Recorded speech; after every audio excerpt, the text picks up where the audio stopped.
What could prompt one of the largest attacks from Palestinian territory in years? This is the unanswered question that hangs in the air as we grapple with the recent events of October 2023. An attack of such magnitude and audacity, it sent shockwaves across the globe. This act of aggression was not just a random act of violence, it was a calculated move, timed to coincide with the Jewish holy festival of Shemini Atzeret, and a day after the 50th anniversary of the Yom Kippur War. The audacity of the attack, the timing and the sheer magnitude of it all, it leaves us with a haunting question. What could have prompted this? What were the catalysts that led to one of the largest attacks from Palestinian territory in years? As we delve into the timeline of events, keep this question in mind. It all began with a series of surprise raids into southern Israel. A day that started with the joyous rhythm of music and the fluttering laughter of festival goers soon spiraled into a frenzied scene of fear and chaos. Palestinian militants infiltrated a music festival in the desert, where hundreds of unsuspecting Israelis were gathered. The merriment ground to a halt as the harsh reality of the invasion set in. Imagine the scene. The air once filled with the sweet melody of music, now laden with the staccato of gunfire.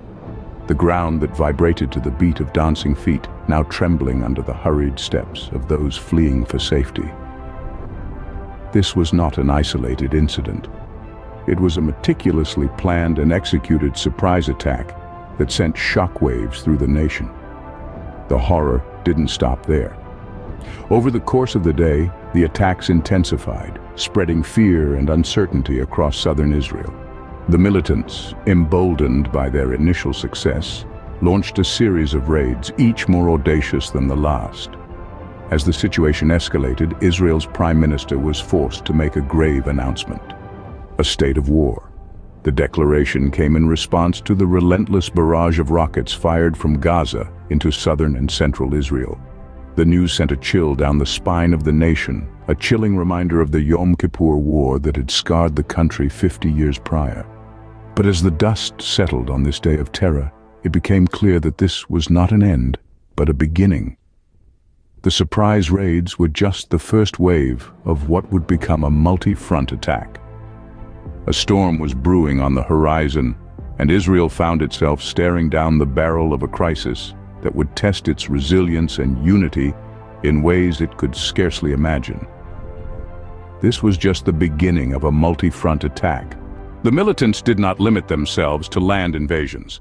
This statement sets the stage for the multi-front attack launched by Hamas militants, an assault that saw them infiltrating Israel by land, sea, and air. A bold and audacious move, it was an assault designed to overwhelm and sow chaos. The land invasion was a spectacle of fear and destruction. Hamas militants stormed into Israel, their presence a stark contradiction to the peace that once prevailed. But the audacity of their attack did not end there. Not satisfied with a terrestrial assault, they took to the sea, their vessels cutting through the waves as they pushed further into Israel's territories. Then came the air assault. The sky, once a symbol of freedom and peace, became a theater of war. Thousands of rockets, like deadly shooting stars, were launched into Israel from Gaza, each one a messenger of destruction, streaking across the sky, leaving trails of smoke that marked their deadly path. The highway became a battleground as Israeli soldiers engaged in a gunfight with these unidentified militants. The sounds of gunfire echoed through the air, shattering the usual hum of traffic. It was a scene straight from a nightmare. The road transformed into a war zone, the asphalt stained with the grim reality of conflict. The Israeli military confirmed the ongoing fighting in 8 locations in southern Israel. 8 separate battles, 8 separate fronts, each one a testament to the scale of the attack. The strategy was clear. The militants sought to overwhelm, to stretch Israel's defenses thin across multiple fronts. The scale of the attack was unprecedented, leading to a high death toll. The numbers are staggering. The human cost of this multi-front attack a grim testament to its ferocity. Over 600 lives lost, more than 300 Palestinians killed in the Israeli bombardment of Gaza. Each number a story cut short, a life abruptly ended. This was the reality of the multi-front attack, a reality marked by the indelible scars of conflict.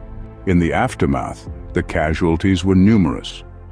The dust may have settled, but the echoes of the conflict still resonated, leaving an indelible mark on the region. The estimated death toll was staggering, with the numbers reaching well into the hundreds. Among the casualties, more than 300 Palestinians lost their lives in the Israeli bombardment of Gaza. Each statistic, a story of a life cut short, a family shattered, a community in mourning. But the conflict didn't discriminate, taking its toll on the innocent and the brave alike. In Gaza, even sanctuaries became targets. An incident that scorched the headlines was the strike on a hospital and an ambulance. These symbols of hope and healing, caught in the crossfire, resulted in the tragic loss of a nurse and an ambulance driver. The attack also led to serious injuries and critically damage to an oxygen station. This was not just a blow to the infrastructure, but to the very heart of the community's ability to respond to the crisis at hand. In the face of such devastation, calls for the respect of healthcare facilities grew louder. Healthcare facilities cannot become targets, pleaded Doctors Without Borders, a voice for the voiceless, a beacon of hope in the darkest of times. It was a call to all parties involved in the conflict, a plea for humanity amidst the chaos, a demand for respect for those places that serve as a refuge for the wounded and the sick. It was, above all, a reminder of the sanctity of life, even in times of war. Israel was quick to retaliate. In response to these shocking attacks, the Israel Defense Forces wasted no time in launching Operation Swords of Iron. This operation saw a series of coordinated airstrikes conducted in Gaza, aimed at neutralizing the threat posed by Hamas militants. The Israeli Prime Minister, in an address to the nation, made it clear that this was no minor skirmish. He stated unequivocally, "We are at war." His words sent a ripple across the world, underscoring the severity of the situation. The Prime Minister's message was clear and direct. Israel would not sit back and allow these surprise attacks to go unanswered. The country was well and truly on a war footing. As the Israeli forces sprung into action, the airstrikes caused significant damage across Gaza. The operation was a show of force, demonstrating Israel's determination to protect its citizens and territory. The Israeli Defense Forces were not just responding to the attacks. They were sending a message to Hamas and the world. However, the operation was not without controversy. As the airstrikes rained down on Gaza, the international community watched with bated breath. The strikes were not just targeting military installations and Hamas strongholds. Civilian areas were hit too. The Palestinian Health Ministry reported at least 200 deaths in Gaza, a figure that sparked outrage and concern worldwide. This response by Israel was a clear statement of intent. The country was ready to take on Hamas head-on, refusing to be caught off guard again. The Israeli Defense Forces were on high alert, ready to respond to any further aggression from Hamas. The response was swift and decisive, but it also raised important questions. How would the international community react to Israel's actions? Would this spark a wider conflict in the region? And most importantly, what would be the human cost of this conflict? As the dust settled, the impact of the attack became clear. The attack was a stark reminder of the ongoing conflict. As we've seen, the October 2023 Hamas attack on Israel was a multi-front surprise offensive. The assault saw a barrage of rockets launched from Gaza into Israel. The conflict spilled onto the streets, with militants infiltrating Israeli territory by land, sea, and air, causing widespread panic and a state of war declaration from the Israeli Prime Minister. The fallout was significant, with a death toll estimated to be over 600, and healthcare facilities, including a hospital and ambulance, were targeted, leading to international outcry. In response, Israel initiated Operation Swords of Iron and conducted airstrikes in Gaza. These events bring us back to the unanswered question posed at the outset. How did this attack happen? It appears to have been a calculated, large-scale operation, that exploited vulnerabilities and took advantage of a significant date in the Jewish calendar. These events highlight the volatile and complex nature of the Israel-Gaza conflict.